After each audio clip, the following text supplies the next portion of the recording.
Good morning mga ka-farmer. Bisitahin natin itong siling natin na ginawan natin ng balag ka-farmer. Trellis no ka-farmer para hindi siya matumba. Medyo malabo yung ating video ka-farmer no. At ito na mga ka-farmer yung ating siling labuyo no ka-farmer. Ito nalagyan na natin ng trellis ito. Yan. Nilagay na natin siya ka-farmer.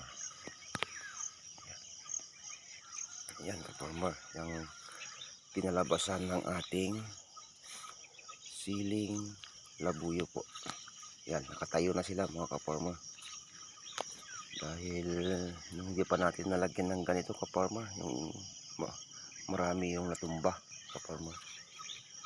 Kaya napilitan tayo na maglagay ng ganito ka-farmer. Tsaka talagang gagawin ito ka-farmer, yung ating siling labuyo talagang natutumba na siya pagka matangkad na. Tinutumba na niya yung kanyang sarili kapag matangkad na siya ka-farmer. Ito mga ka-farmer oh. Yan yung mga ginawa namin ka-farmer. Yan. Bali tatlong linya siya ka-farmer no. Tatlong linya. Ano siya ka-farmer?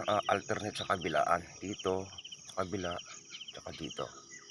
Kapag matangkad na naman yan ka-farmer, magdadagdag naman kami dito sa taas niyan. Dito.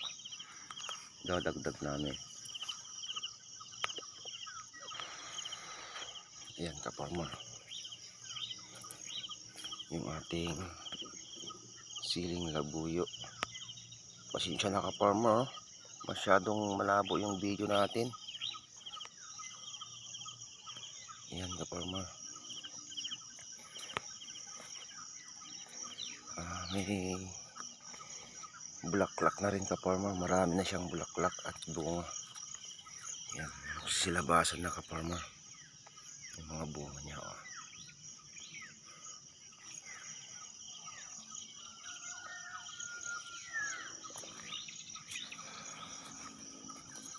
Ayan.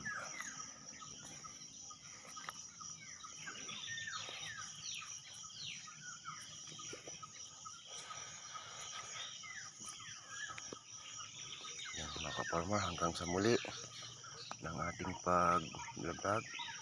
At subaybayan niyo po no ka-farmer yung ating video na naman dito ka-farmer sa siling labuyo natin. At mamaya mag-aabono kami rito ng triple 14 ang ilalagay natin no ka-farmer dahil marami siyang bunga. Lagyan natin ng triple 14. Yan ka-farmer. Sa susunod na video po, maraming salamat.